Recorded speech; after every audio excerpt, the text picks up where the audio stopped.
to Season 2, Episode 18 of the Film Bros Championship Podcast. I am Tim, and with me is my co-host, Patrick. How you doing, buddy? Be my victim! Candyman! I genuinely loved every time that line came up. And it happened more than a few times. It did, and every time it delivers. Well, you know, when Tony Todd talks, you listen. That is for sure. Yeah. It's crazy how young he looks in this movie, too. Yeah, he's a little baby here. He's got the pipes. Yeah, that like his face is so much more narrow and such too, and he's like 60 pounds lighter. Yeah, but his voice is still phenomenal at any age. Oh, yeah. And it's just too much fun to enjoy. It's probably what is like the only thing missing from the reboot. So, I watched the reboot again. I started watching it too, like right after. Yeah, it came up on Prime to watch next, and I started doing finishing my notes as I started the next one. I gotta say, yeah. Not only do I prefer Nia DaCosta's Candyman, but I think it actually makes me like the original more. And I really like the original more to begin with. Yeah. So it's like, wow, the reboot is really good. It's really good. I really liked it when we saw it in theaters. Yeah. And rewatching it while finishing my notes, I was like, man, this is still good. And I almost watched the whole thing until I had to go do something else. And that's the only reason why I didn't finish. Pretty much the same boat. The Knicks came on, so I had to stop. Like, all right. Yeah.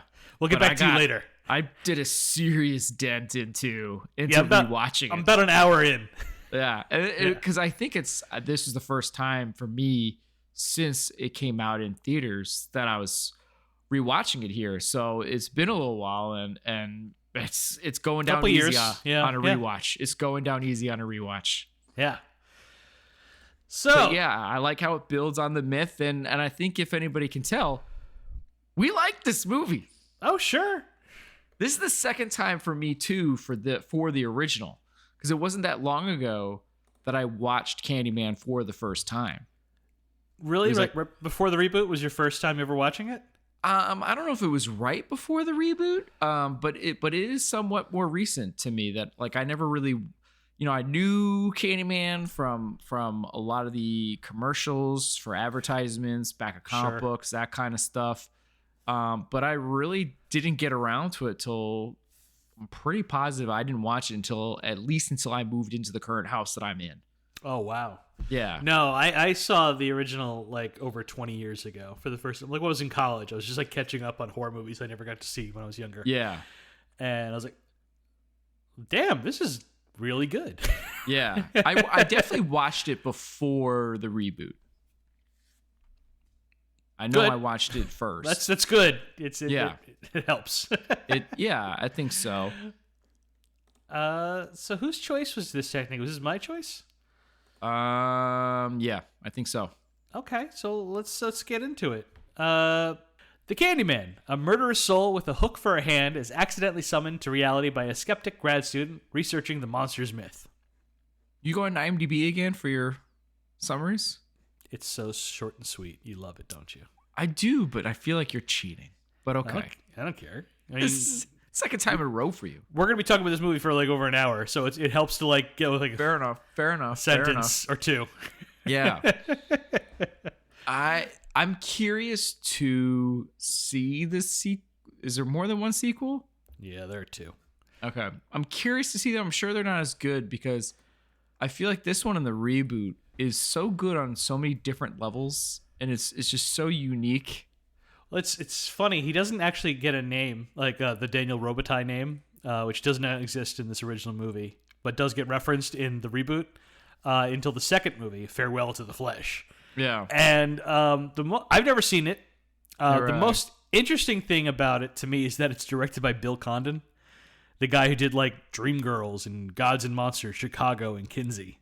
Yeah, that's quite and Beauty and the Beast. He's like, yeah, that guy made that? Like, that's weird.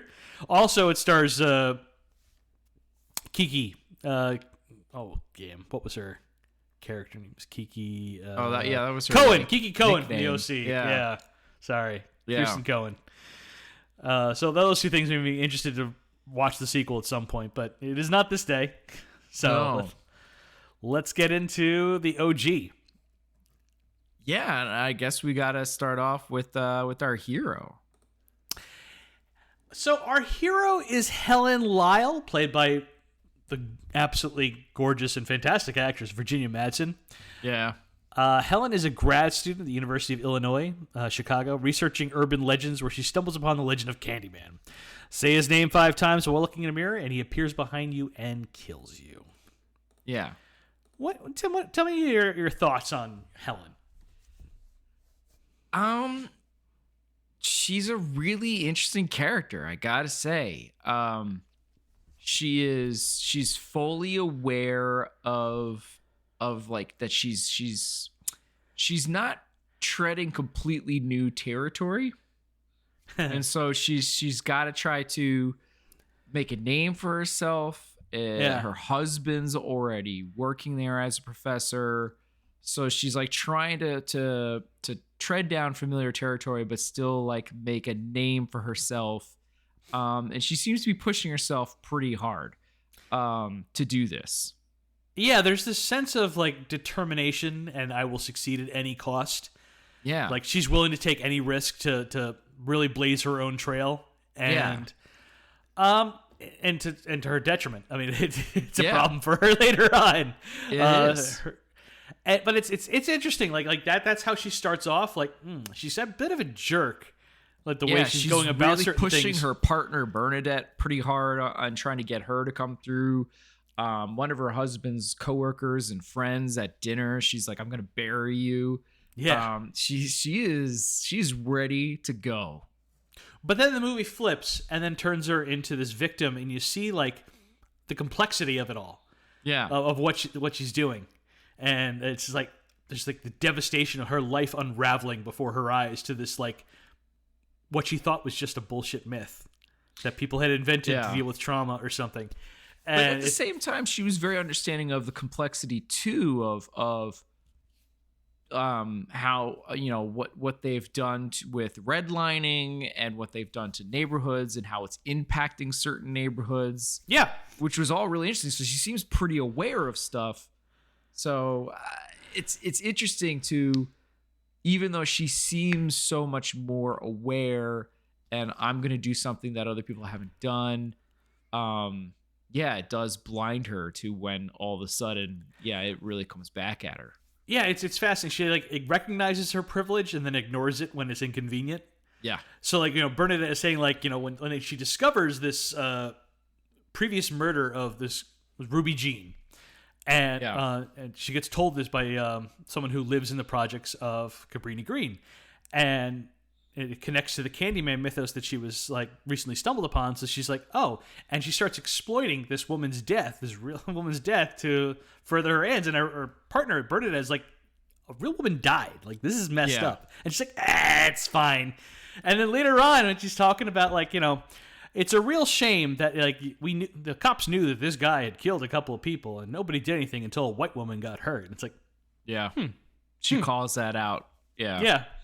But and she's getting called out for, bursting into where the murder happens, and the friend's like, "What are you doing? Like a woman died in there." So so she's this interesting, she's just a really interesting character.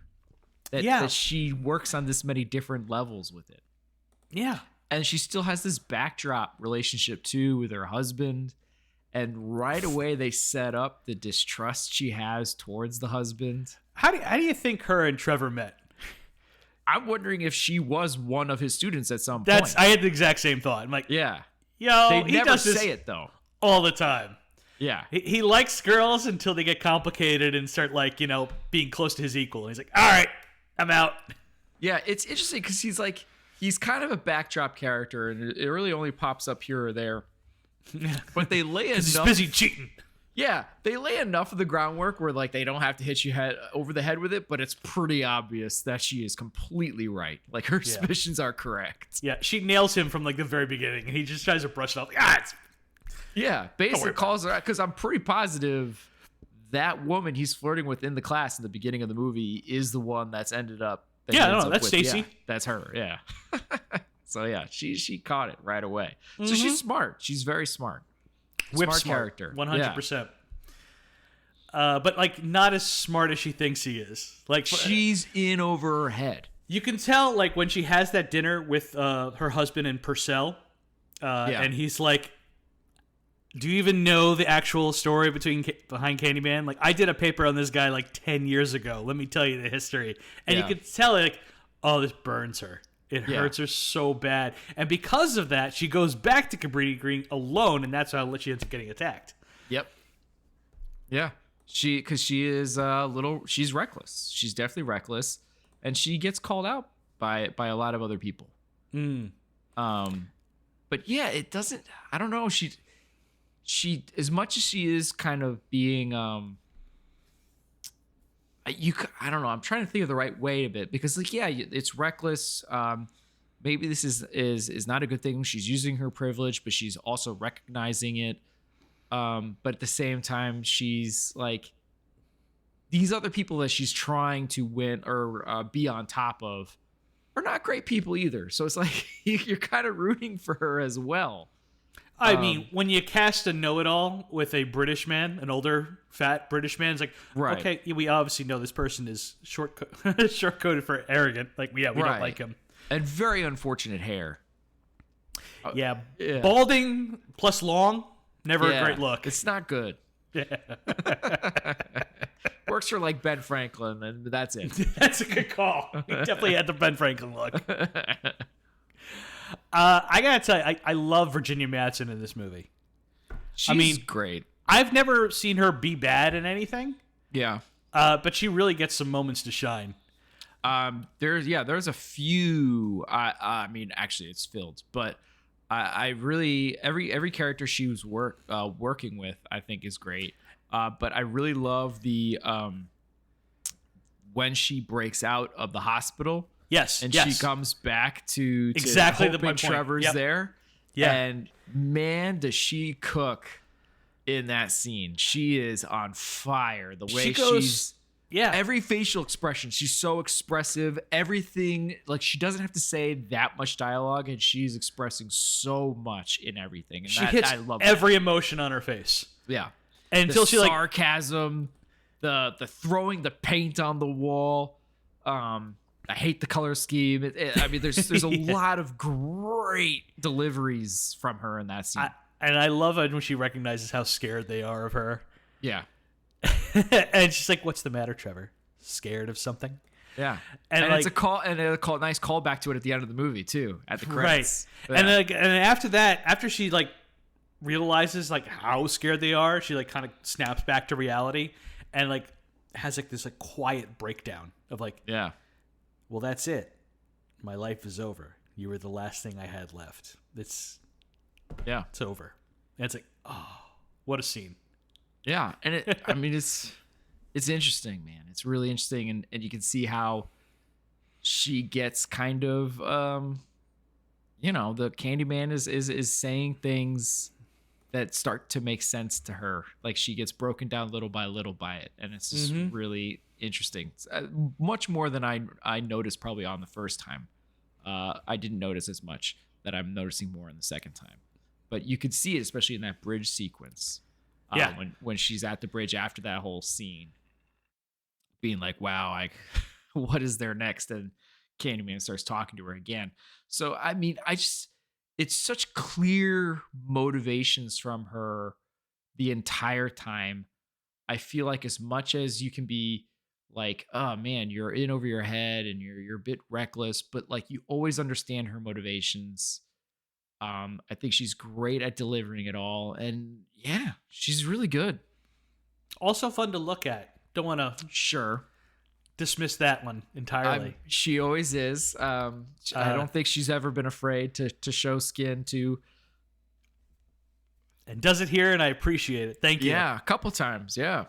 Yeah. Well, I don't want to think about the first time. That one's kind of a little traumatic, where she's stripping for the cop.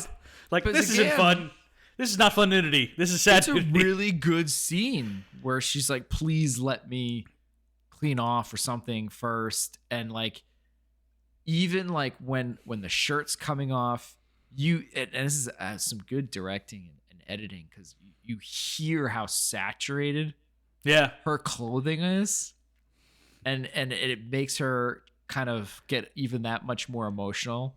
And it's a really well done scene. Yeah, every time she takes off a new article of clothing for the cops, it's just like it hurts her to take it off because of how disgusting it all is. And she's covered in its blood. Yeah. From that poor Rottweiler. Yeah. Sorry, buddy. I know. It's like another movie that I know you like, but here we got dog death again, which is never okay for you. Thank you for not actually showing me the actual trauma of the dog death. Yeah. I just saw the after effects, and I appreciate that. You just see the head. I didn't like that. Yeah. I didn't like that at all. I didn't think you would. But still, I didn't have to see the poor pup die. I didn't have to hear the whimper, so I appreciate that. Yeah. Yeah, not ideal. So what do you have anything else you wanted to say about Helen? No. I could very easily be argued to go up in this score, but I went 3. Actually, I went the same. Okay. I'm trying my best not to. I listened to one of our most recent podcasts that came out. I'm like, I got to stop doing beat for beat on the entire plot of the movie. It's not good for anybody. No. So just try to to be brief if they watch before and they know the movie, yeah. But I mean, sometimes they don't. So sometimes I'm sure it could be helpful. But yeah, I feel like we kind of got the nature of her character and her motivations and kind of the bright points for her. So one last thing I want to say, and once again, I got a 3-2 for her. Is that her character is almost as interesting as the villain, which is such a rarity in horror movies. Really is. The key to making a great horror movie is to get me to care about the victims, and she is the main victim of this movie. Yeah. And that in the neighborhood. And this movie nailed. Well, but she's our avatar through the movie, like who we're going through the experience with, but to make me actually care about her. She's not just like some screaming moron running through the house or anything like that. For sure. I find her both interesting and I care about her. That's great. Yeah, because she is helpless. Like, she gets put in trances. Like, there's not much she can really do in a lot of these situations. So you really do feel for her. Good character, man. Yeah. And I just, it's probably, I don't know. There's just probably I don't know what's holding it back from going higher, to be fair. Maybe, I don't know.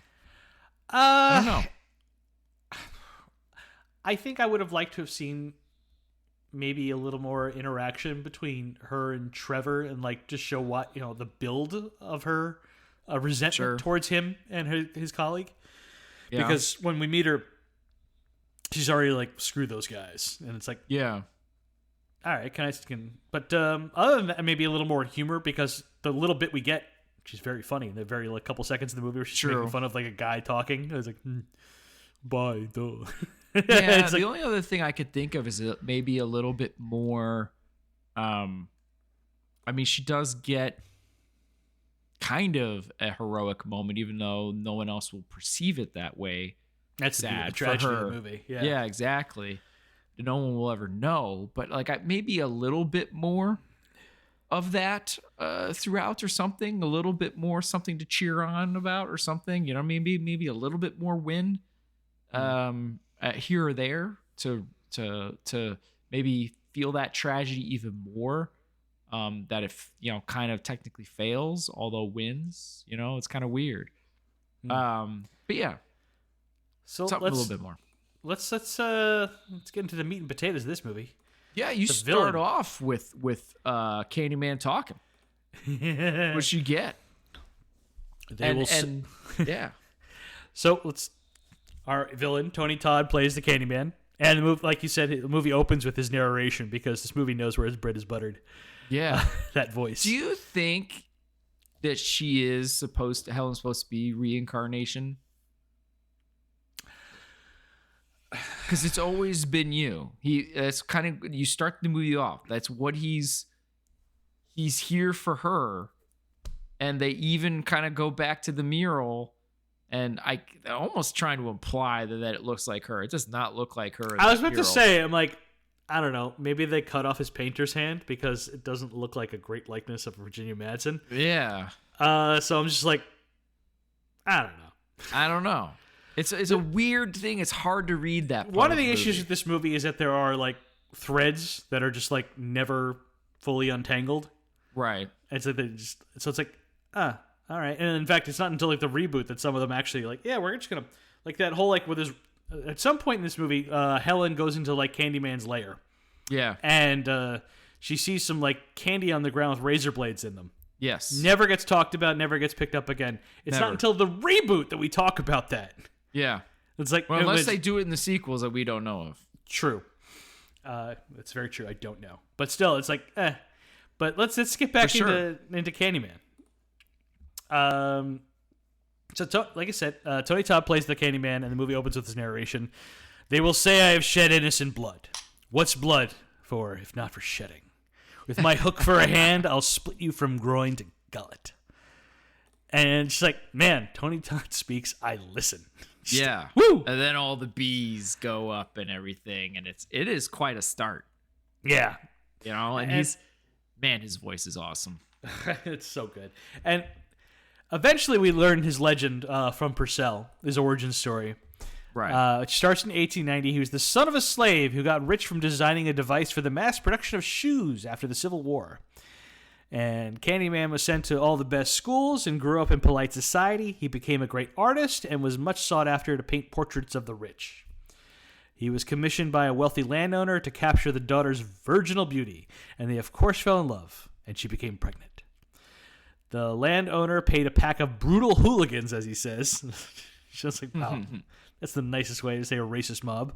Right. To chase Candyman to Cabrini Green, where they sawed off his right hand with a rusty blade.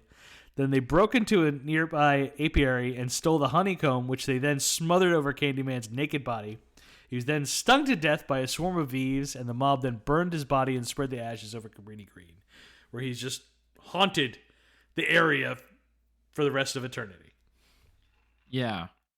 I'm curious. Is that the actual origin, or is this an entity that lives off of what people think and believe and all that kind of stuff, especially when you get to the reboot, right? And there's a different tale to add to it and all that, and that's where the candy thing comes Let's from. try not to conflate the two and then stick to the one we're watching. But it's an interesting thing because it brings me to my point of there is a lot of dialogue in this movie, right, where his big problem and why he's mad and ready to go here, right, is you've hurt his flock.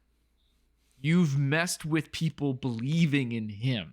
Yeah. Which gives him, like, that's what he's about, right? And so you've messed with that, and now we have to rectify that situation. Yeah, my guy's got the Freddy versus Jason, Freddy Krueger problem. Right, exactly. Exactly. Right? So I need people to believe again. They need a new miracle, as he calls it. And so you're going to help me do this because you caused this. Right? Which is the weird part, because you have that, but then you also have this "it's always been you" thing too. So it's the weird. Yeah, it felt like a hat in a hat. Yeah, it's the one. I think it's the big. If there's a takeaway, that's the problem. Yeah, there's just too many like unexplored threads in this movie. Yeah, it needed to be. But it takes 44 minutes into the movie for Candyman to actually physically appear. That's another problem. But when he does finally appear, it's like, yes. Yes. In the parking garage. It's amazing, too. This is a bad guy in this movie that frequently shows up in the daytime. Yeah. And still somehow is scary. And it's a cool thing. It can get you at any time. It doesn't need to be night. The 6'5" Tony Todd is easily intimidating. That's true. He stands a full foot over Virginia Madsen, who is... It's fascinating. Throughout the whole movie, she is always in sensible flats. And I'm like, what does she need to wear flats for? Tony Todd stands an entire foot above her But she is walking the streets of Chicago. Come on. I mean, you want some sensible shoe, you know? No, that's true. That's true. I'm just saying. It's like, wow, that's funny. It's weird that this woman is like, the horror movie is not putting her into like something that shows off her butt. Yeah. Right. Yeah. Yeah, exactly. I mean, yeah, even though she does get nude, she's rather very clothed. It's Chicago in the wintertime. It's cold. I appreciate the movie recognizes that. But totally, starts going on the Helen, and I find it both hilarious, but also like, it's awesome. Is that Candyman is his own best hype man? It's like every time he enters a scene, he's like, "You were not content with the story, so I was obliged to come. Be my victim. Be my victim. I am the writing on the wall and the whisper in the classroom.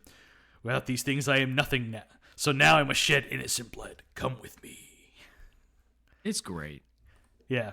Right? Like, I'm not sure anyone else could have pulled this off like this. I don't know. I don't think so. Like, I just to have that kind of menace, to say this stuff in a way. I mean, because I think that's this thing that might be slightly missing from the reboot. You don't have this. This is a big part of what makes this movie freaking work. Is his menacing and the way he can deliver these lines. It's so good. Let's see. Yeah, I don't have a lot more else. A lot of it's action, right? Because a lot of his thing is action in him. But Tony Todd is incredible. He's always delivering these like essentially monologues, because every time he comes to talk to Helen, he puts her into a trance. He's like, "Yeah, you're just gonna stand there and listen and look dazed or on the verge of passing out while I talk." Yeah, and to be fair, and I don't want to tread too much on the next section, but a lot of the action and kills and stuff are very quick stuff. So there's not a whole lot other from like outside of that of him just kind of doing monologues and talking and such. And a lot of it is the same over and over again. Just kind of reinforcing this stuff. I mean, there is a lot of like, hey, you've been abandoned. They're all going to leave you. All you have is me. Yeah, he always has this like Shakespearean almost way of talking that just adds to the grandeur of the character. Right. It's like, your death will be a tale to frighten children, to make lovers cling closer to the rapture. Come with me and be immortal. Yeah, it's quite of like, you have nothing left here. I do have something to offer you. Yeah, all that you have left is my desire for you. Yeah. I liked there was one exchange between the two of them before their kiss, which we'll get to later. But so he's carrying her, right? And he asks her like, "Are you afraid of the pain or what's beyond?" or something. And it's such an interesting dialogue between the two, and she's doing her whole trance kind of voice, and she's like, both. And then he goes on to talk about how like, the pain will be like immeasurable or something. Like their deaths will be painfully exquisite, but they and their crimes will become legend. They will die in front of their eyes and give them something to be haunted by. Come with me and be immortal. Yeah, man, it's great exchanges after another. Like, it's insane. Yeah, it's just like he's throwing bullets every time he pops on screen. Like, whoa! It is. It's great. Could have used more of this. So yeah, my only real problem with the villain is that he's not in the movie enough. Yeah. Otherwise, it's aces. So I gave him a 4. I mean, it's an iconic villain.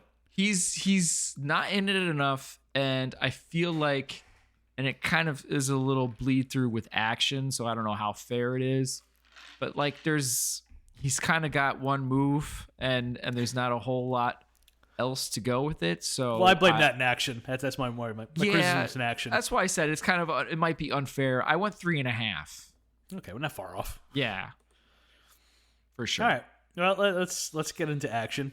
Yeah, we start off with Ted Raimi. Oh, you ruined it, but yeah, I ruined it. What are you gonna do that I ruined? I was gonna get all excited about Bad Boy Billy as Ted Raimi. Ted Raimi, man, being a bad boy, leather jacket and all, like kind of a greaser look going on. No glasses. Yeah, it was weird. I was like, wait a minute, who made this movie? Is Sam, did you make this movie? Like, Nah. So like the first bit of horror is Helen listening to the story of Clara and Billy. Even though Clara is dating Mike, she invites bad boy Billy over to bone.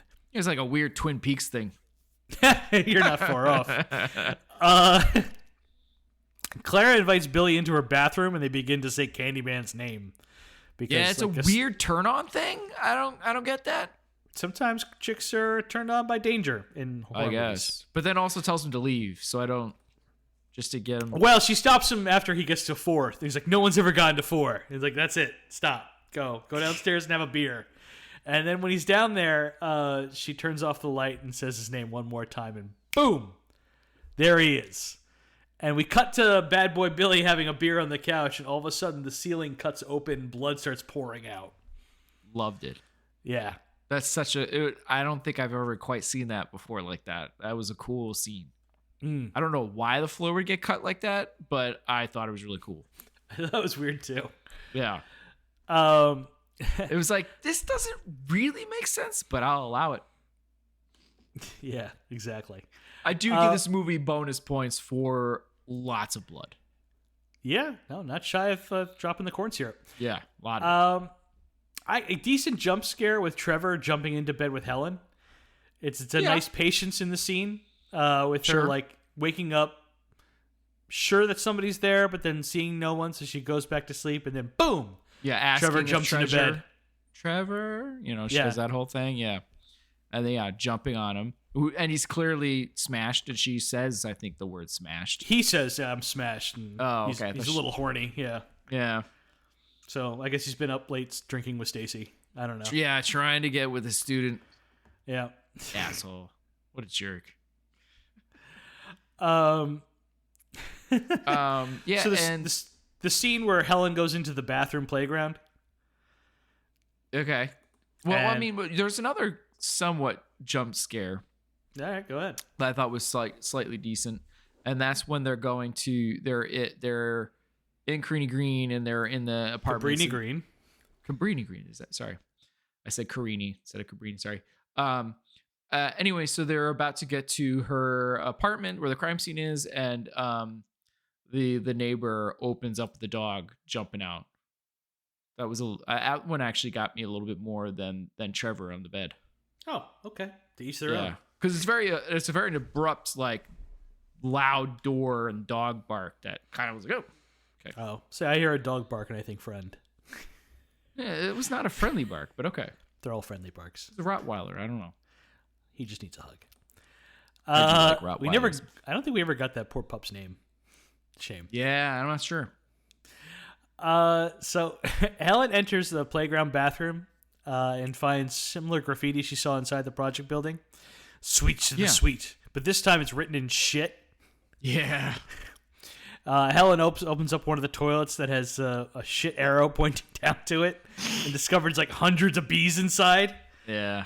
And she quickly backs away, and that's when a gang leader, like carrying an ice hook, just like pops in and just like, you don't belong here, and in a long asking black too many coat. questions. Yeah, no, he's wearing the long black coat. And although we don't know about the black coat thing or a long coat thing, because I don't think he himself has popped up yet visually.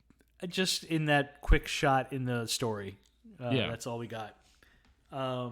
Anyway, he starts beating on her, and the gang holds her down for more beating, and it's okay-ish scene. It's okay. You don't really get to see much, if anything, and it's real quick. I mean, you do see her having a pretty nasty, swollen eye afterwards. Yeah, the makeup effects on that messed up eye was really good. It was really good. After Helen's first encounter with the Candyman in the parking garage, she passes out and wakes up to screaming, and she's back in Cabrini Green in Anne Marie's bathroom, covered in blood. Covered. So she goes out to find the dog head and the what is it, butcher knife? Yeah. No, there's a butcher's knife like hanging out by the severed head of a dog. Yeah, and she There's does blood the everywhere. Just picking it up. Yeah. I'm like, but to be fair, she hears screaming from another room, so I guess she's not sure what's going on. So she thinks she's going to go help with the butcher's knife. It's still stupid. Yeah. And she sees Anne-Marie freaking out over an empty and bloody Crib. baby Anthony's crib. Very bloody. And that's when Anne-Marie attacks Helen and starts beating the hell out of her. And she really beats the hell out of her. She does. And Helen whacks her with the knife like once to get her to stop, and then gets on top of her and tells her to stop. And that's when the cops like bust in and arrest her. Really gets her. I thought it was another nice effect. It looked legit when she gets chopped. Yeah, her arm. like the flesh like just like pops out. Yeah, it's good looking. Yeah. And she's immediately arrested. With good cause. Yeah. Doesn't look good. No. Helen starts going through the picture she took at Cabrini Green later on and notices Candyman is behind her when she took a picture of herself in a mirror. Yeah. Helen is a little spooked and feels like something is wrong and looks around the apartment. It's like the movie takes its time. It and does. She goes to the medicine cabinet in the bathroom to get some aspirin or something. I'm not sure what. And then she takes a few more seconds, like, is there something? What's going on? And then after a few beats, Candyman's hook just like bursts through the back of the medicine cabinet, like, yeah. Well, it's her. nice because it's one of those things you've seen 1,000 times where she opens the medicine cabinet mirror, right? And normal things that you've seen in the past means as soon as you close the mirror, that's when you're going to see something in the mirror. Or as soon as she opened it, and it doesn't happen either way. It doesn't happen either way. So it really catches you off guard. I think it was nice that the medicine cabinet remains open and it just busts through the back of the medicine cabinet, the inside of it kind of deal, and big old hook coming through. It's nice. I really liked it. Yeah, no, it's a good screen. Apparently, it's a legitimate scare. And Virginia Madsen didn't know it was going to happen. I don't know if it's actually true or one of those things that they just say in the movie. Yeah. So Helen runs out of the apartment screaming, but Candyman is already waiting out in the hall. He's like, "Believe in me. Be my victim." Love it. And then she runs back into the apartment, and Candyman is there too. And asks, "Do you believe in me?" Yeah. And I don't. Later on, he has another monologue, and then her partner, thesis partner, Bernadette, comes by. We don't actually see her die, so I'm not sure if I include this in action. Yeah, you just hear it happen in the background. And you see her body later on. It cuts away. You do see her body, and it does look pretty gnarly. Yeah. Yeah, like because they really did a good job of the makeup to make her look like the skin color difference. Like she is dead. There's a lot of blood and such. So I did like that. So that was kind of gnarly. So after this murder, Helen gets straight up arrested and committed to a psychiatric hospital. Yeah. Which is a really nutty scene when he pops up again, and I love it. Or he's floating over her. He's floating over her. She gets strapped into a bed in a padded room, and then all of a sudden, like, he just appears like floating over her. He's like, "How about a kiss?" Yeah, and that was like, "What kiss?" And then I love how they're like, the orderlies and such barge in, and she's screaming where he's he here, is. He's here. He's below the bed. And you see from her perspective him just floating beneath the bed, and it's such a fun look to see him just gently floating below the bed. Yeah. And then I like when they show her later, and it's another good moment for her, when she gets to see the video of that interaction and see that there's nothing there. Yeah, it's a nice moment for her. Eventually, she they sedate her and she wakes up. And when she wakes up, they take her to see Dr. Burke. And Dr. Burke is apparently a witness for her defense. Yeah, for the upcoming trial for the murder of Bernadette. She can stand trial. Yeah, right. And that's where he shows her the video. Like, this is like the first day he came back in, and you don't see Candyman in any of the video. And they really try to make you. They wait here a bit too to really make you be like, oh, maybe she is crazy and she's doing all this. It waits a tick, and you see all the emotions in her and thinking about it in her head, where she's like, "Am I going crazy?" And she's like, "No, there's no part of me that would have actually done that to Bernadette. Nothing. There's no darkness in me that would have done that." Yeah. And she's like, "I can prove that I didn't do these things." And the doctor's like, "How?" Yeah. And then she turns into the mirror and says, in the office, and says Candyman 5 times. And then nothing happens for a couple of seconds. And then all of a sudden, the doctor just starts like spitting blood. And Candyman just rises up behind him, and you see him. He's been digging his hook into his back, like bringing it all the way up. It's nice. It's a nice moment, and I love too how he says something, and then he basically flies out backwards. Well, he unstraps her from the wheelchair first to make sure that she can be blamed for it, and then flies out of the window backwards. Like it looks like something that is like right out of Inception.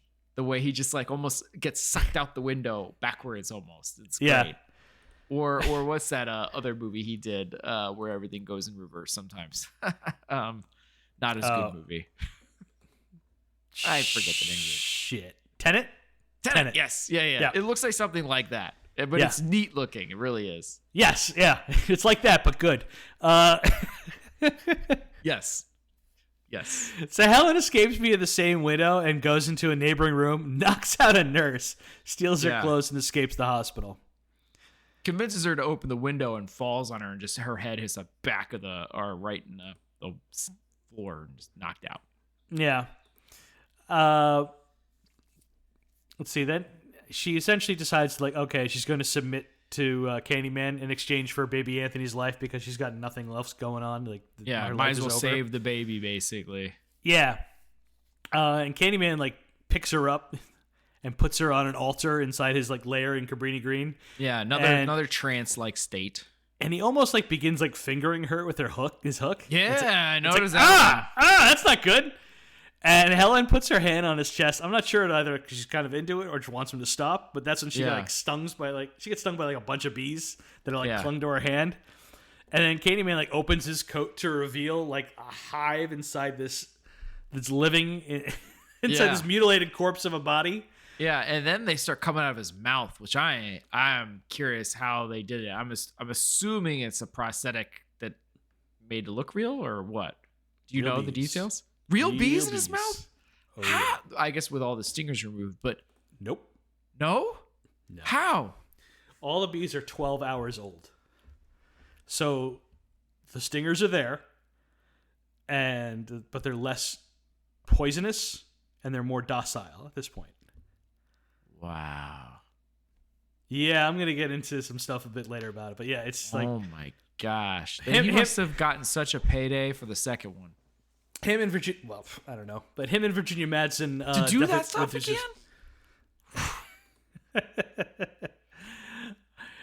They went through some trauma. They had to go. They had to like get into the Zen state to like pretend it's not happening and everything is fine. Okay, I can't wait to hear about it. We'll reconvene with that one. Yeah. Wow. Okay. But yeah, so she's like all freaked out. I mean, they kiss with bee mouth. Yeah, and she passes out afterwards. Which is fair. Rightfully so. Yeah. Yeah. Man. So Candyman hides baby Anthony in the large wood pile that was planned for a future bonfire, and Helen goes in while holding a hook she found. She can like hear the screaming of the baby while no one else can for some reason. Right. And this kid that she met earlier, Jake, sees only the hook while she's going in and gets his friends to join him with him into burning the pile to kill Candyman.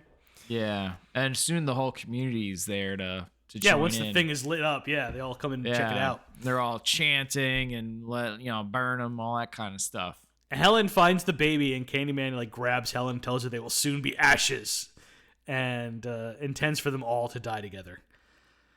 And Helen grabs like a burning piece of wood and stabs Candyman with it and escapes. It was almost like a steak. Yeah, well, it kind of was. Yeah. And she begins crawling away to safety, and Candyman screams for Helen to come back to him. But Helen continues to try and get the baby to safety, and the process of which by the way, leads to her catching on fire. Yeah, because he's smashing everything. He's mad. And as he's well, first he's like freaking out because he got stabbed. So things are collapsing. The bonfire's collapsing because he freaks out. And so things are falling on her, and then he's mad that she won't come back to me. So he's continuing to smash. So every once in a while you get these periodic, like the bonfire collapses more and more. And so you start to see these burning logs and things starting to fall on her. So she then goes right on fire. Yeah, sure does. It's fascinating that that burning stake hurts him, where like when she stuck him with when she first goes into his lair, when she's looking to submit to the baby or whatever, she finds a hook like hanging from a chain or whatever, and stabs him with it. And he's like, yeah, okay. Because he's oddly sleeping. Yeah. Which is a weird thing. Yeah. But I'm wondering if it's all part of his plan. Yeah, I guess it's all... Yeah. It's just playing with her. Exactly. It's all trying to get the followers again, right? It's all like, hey, I need my congregation back, and you're going to help me do this. This big scene is the miracle. This is what brings everybody back to me. Yeah. So Helen eventually gets the baby to safety. Crawls out. But the process of which has just left her just totally engulfed in flames. Yeah. And the baby's okay, and Candyman dies, but Helen dies too. Yeah, they do come to put out the fire on her, but it's too late at that. Basically, the only thing that got away was her pretty face. Yeah. Everything else is very badly burned. Yeah. Yeah. All the hair is all gone, all that kind of stuff. Yeah. Yeah. Which is weird because it's like, oh, they put out the fire, but I mean, why wouldn't you put out a human on fire? And so I was kind of weirded by the end there. Like the whole community shows up to throw this hook at her burial into the casket. And especially weirded me. And it's Candyman's hook. It's definitely because there's nails sticking out of it. Well, that and it's way bigger than her hook. That all the other hooks in the movie are smaller kind of fish hooks. This is a ginormous freaking hook. Okay. So it's Candyman's hook. So it's like, so are they thinking they're buried like that? She was Candyman basically, and they're giving her hook back type of deal. Or so why would it's just kind of weird because it's like, did she save the baby? So yay, but the reboot, which is a different thing, was kind of made it out not to be that. So I don't know. My read on it was that they, and not bringing the reboot into it, is that they recognized what actually happened because they saw Candyman burning in there too. Yeah, because they do kind of show like a shot of do I see a body in there? Yeah, they definitely see a body in there. Yeah, because all the bees and they have his hook. Yeah. So they're like, we know what happened. We're sorry this happened. Thank you for saving the baby. Goodbye. But why give her the hook? I don't think it's so much giving her the hook. It's just burying both. We know what happened, and we honor you. It's just weird to be honored that way. By the thing that ruins your life. It's just weird. That's just an odd idea to me. Because that's the way I interpreted it too. By the way, watching the first movie, but it just weirded me out. Like I don't understand why that would be honoring. So because at first, like them showing up and paying respects, I get it, but then dropping the hook, I'm like, what? And so it was a weird read. So then I was like almost thinking, did the reboot thought that was a weird read, and that's why they did that kind of spin to it. I don't know. Let's not get into conversation. The reboot. Yeah. Oh, I want to get into the reboot. It's really good. Stop it. So the grief and guilt-stricken Trevor is hiding in his bathroom from his girlfriend Stacy, who doesn't wear bras in the house, which is lovely. No. Yeah. Appreciate that. Yeah. And emotional Trevor says Helen's name in the mirror like 5 times, and Helen appears behind him, very badly burned, and all in white. Yeah. And she says, the line she said earlier, "What's the matter, Trevor? You scared of something?" Yeah. And she stabs Trevor with Candyman's hook. Stacy runs to the bathroom after hearing a noise and finds Trevor's mutilated body in the tub. End of movie. Good movie. So what'd you give action? Well, first off, I thought it was weird. I must have missed him saying Helen at least one time because I was there. I had to put the subtitles on, and he sort of says it like almost in a whisper cry beforehand because I grounded like you only said it 4 times. Yeah, her legend different or something. Yeah, that's what I was thinking. Okay. Yeah, no, but I rewound it and put the subtitles on. Like, okay, I just missed a Helen. That's okay. Okay, because I was like, wow, she gets it 4. Okay. So that was weird. But anyway, and then man, for her. They really go out of their way to make her seem awful. Like, but she just wants help with dinner. Oh, Stacy? No, he's so Trip. We'll get into No, Trevor he's in a minute. clearly like, ugh, yeah, all right, Yeah, we'll get into Trevor. leave me alone. Yeah, but But anyway, what'd you give Action? That's what we're getting into. Yeah, fair enough. I gave it a 3. I gave it a 2. I think that's fair. I think it's kind of dull looking for the most part when it gets into the blood. The blood is good. I think it's but, all like, good. It's we just don't see any gore, like real good gore. And I'm you like, don't. You don't really see anything, and it's always the same move. If you know, and so, but like, or it's heard it, or we hear it and don't see it, and we just see the Right. after effects. I'm like, well, that sucks. But none of it is badly done. So I mean, maybe I gave it too much niceties because I like the movie so much for that. But yeah, it is a little. I wish we got more that kind of stuff. For sure. So sidekicks. Once again, very important. Shout out to Ted Raimi playing Bad Boy Billy. Do you give it? Okay, that I don't know if that really counts, but okay. So just a quick shout out. Fair enough. I got very excited. So he got Xander Berkeley playing Helen's husband Trevor, a semiotics professor at the University of Illinois Chicago. Yeah. Trevor is a cheating piece of shit, and it's obvious he's cheating from the moment we meet him. Right from the get-go. Helen and calls also kind of messes her over because she's trying to get data on the freshman on her for her thesis, and here he is talking about urban legends and stuff like that and kind of blowing up her data. Yeah. So a submarine, he's like, oh, but I got a curriculum to follow. I was like, yeah, but you didn't have to do that then or something. Like it just seemed like a jerk move. I just imagine choosing Stacy over Virginia Madsen. I'm sorry, just insanity. It's not gonna be me. I mean, not that Stacy was a bad looking woman, but no, come on. It's so clear that this guy just I like women uncomplicated and are just in awe of me. And the second they see me as a human being, I'm out. Yeah, I think you're right. He likes to be seen on that pedestal type of deal. Exactly. Probably why he's a professor. Gross. Yeah, exactly. We don't like him. I'm glad he's dead. Yes. Cassie Lemons is stuck playing the same black best friend role she was in Silence of the Lambs. Here she plays Bernadette. Yeah, she's got some moments where they are able to give her a couple of lines. Yeah, but otherwise, there's not a whole lot here, and it's a kind of a bummer.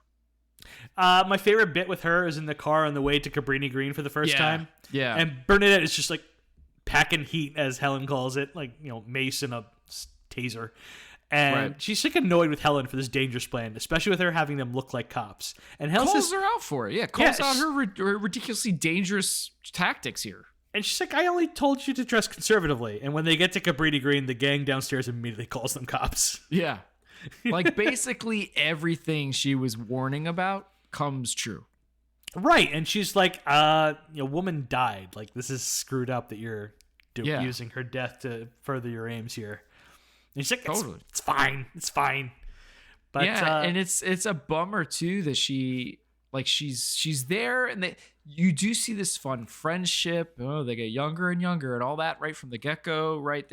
There's something really there that's great. But then as soon as she goes back by herself, Helen, right? She's then basically out of the movie until she dies. Yeah. Which is just a bummer. And then of course she dies unceremoniously. She dies off screen. Yeah. So it's a definitely drawback. And she's a good actress. So what she's asked to do, she does insanely well. Yeah. She's just that's it. She's not when she really talks, I'm paying attention, just like Tony Todd. Yes. Luckily, she escaped the black best friend role and became an accomplished director in her own right. So, she ended up going on to do like Eve's Bayou, Caveman's Valentine. She did some TV with like Luke Cage. She did Harriet, the movie I don't particularly care for, but that's more of a script issue than anything else. And she did the Whitney Houston movie. I didn't see any of those things. So I guess I need to check out some of her work. Eve's Bayou is supposed to be like this horror classic. Oh. I have personally never seen it. She wrote and directed that. Just because some of the subject matter made me go, I don't know if I want to get into that. It's kind of a bummer. But it's supposed. Everyone says it's a great movie. It's like a horror version of Precious or something. Close. Ugh. That's always my standard. Like, I just think of Precious and how awful it made me feel. Yeah, Like, once the trauma starts happening to kids and it's like sexual in nature, I'm like, I don't know if I want to do that. It's such a great movie, but I'm always like, this is hard. This is just hard to get. Yeah. through. Yeah, it's like, Vanessa Williams as Anne Marie McCoy is really good with her limited part. Yeah, it really is. It shows that she's like a nice juxtaposition of like okay, like not everybody living in these projects is like gang members. Like she's just a single mom working her butt off to try to make her baby's future bright. Right, and she's like a nice, kind woman willing to help strangers.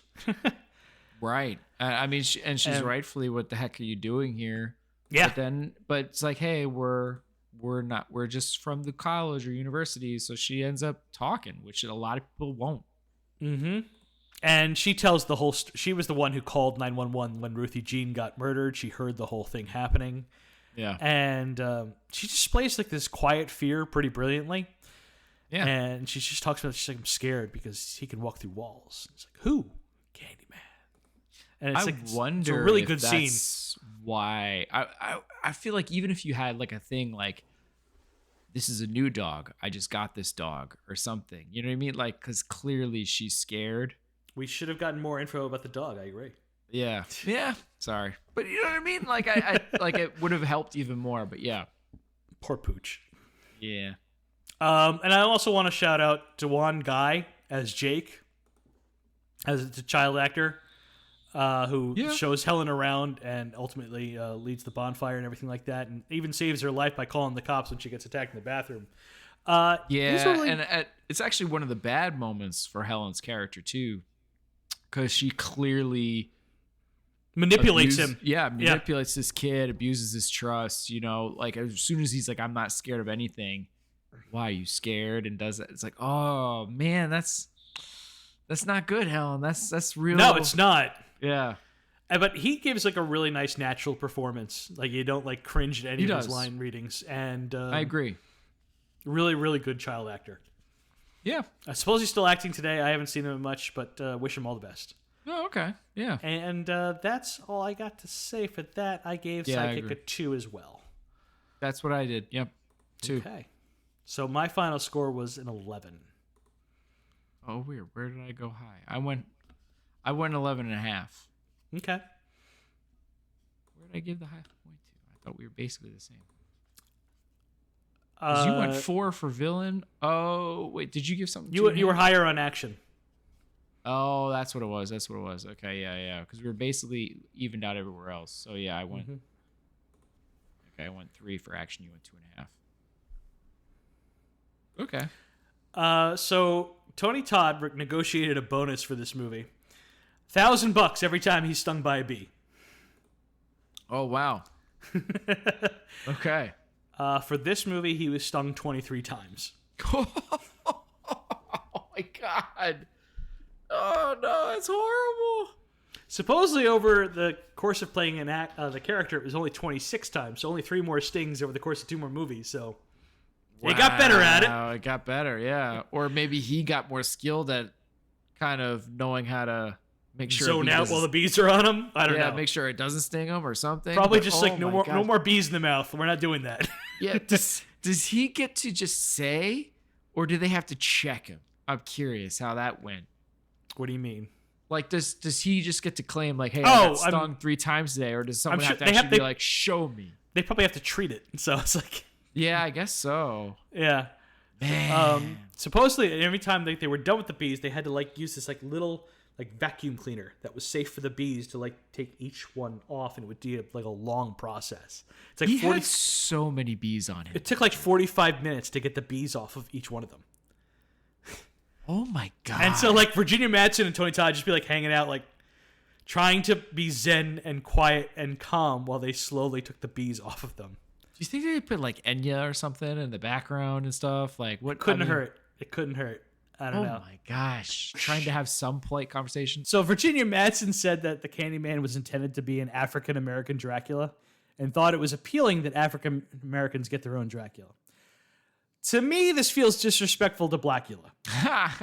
And an excellent blaxploitation movie. If you've never Yeah, but I guess this is an original. But in her defense, Blackula was an African prince that was transported to America.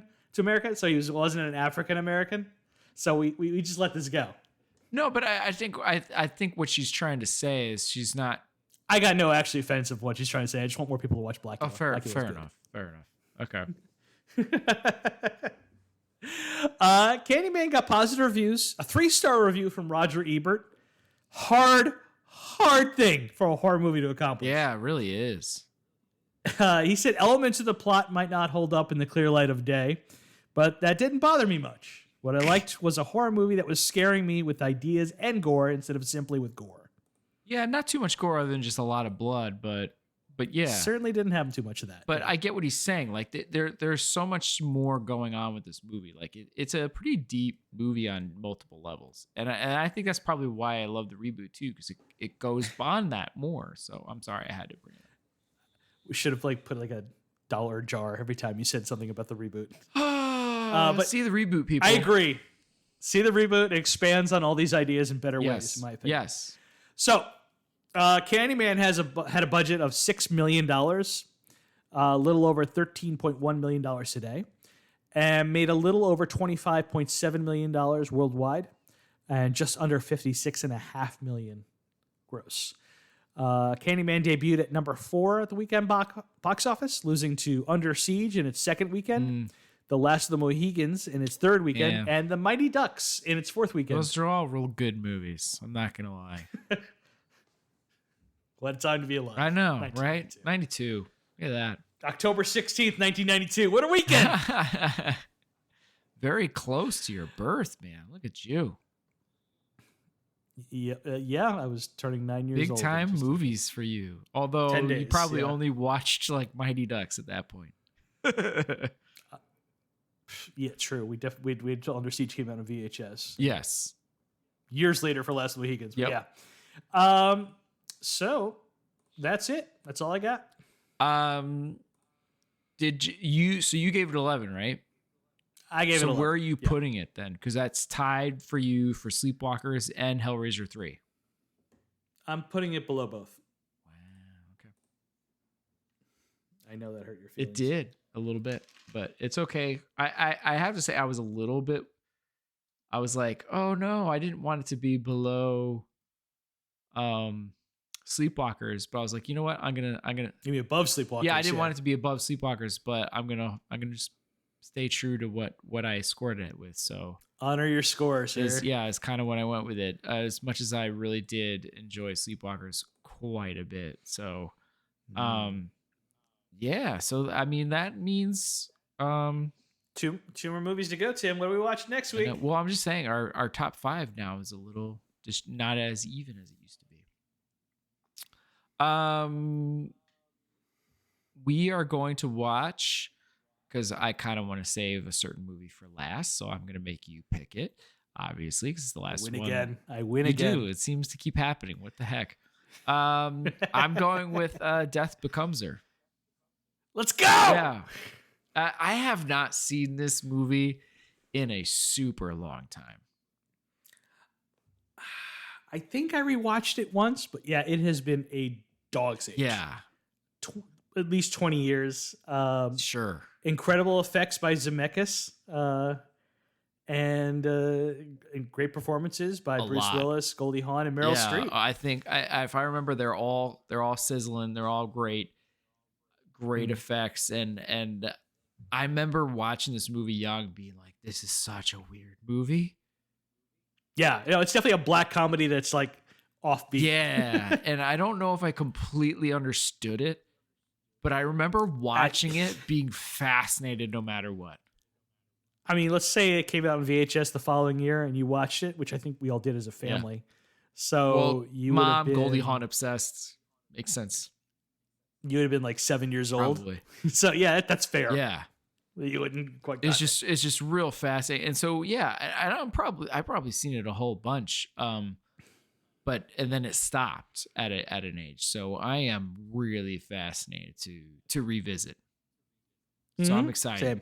Is it where's it streaming? Is it streaming or is it not streaming? It's on I think this is a Freevee. rental. Oh, no kidding. That's what it says. nice. Freevee. Cool. So that means ads though, right? Yes. I'd have to rent. See what the rental cost is. It went up recently, didn't it? Yeah, it did. Like Candyman cost me like $4.50. Yep. Like, what? Yeah, I was a little like that. I was really annoyed because like I thought it was on Peacock. It's not on Peacock. I was like, all right, fine, let's check out the rental. Yeah, I was it like, just went off. what is going on? That's too much for a rental, especially for such Yeah, an what old happened to movie. $2.99 or $3.99, $4.29 or whatever it was. Like, what? Yeah, I mean, good movie, but come on, that's a bit much. Yeah. I agree. All right, so that's our right. movie. I'm excited. Got anything? Nope, that's it. All right, that is it for us. Please show your support for the podcast by leaving a review on Spotify, Apple Podcasts, Google Play Music, Apple Listen to the show. Also, sharing is caring. Be sure to follow us on social media to get the latest show updates. You can contact us by emailing at filmbrochamp@gmail.com or find us by searching for the hashtag filmbrochamp. Thank you for listening to this episode of the Film Bros Championship Podcast. Peace out, everyone. Come with me, be immortal.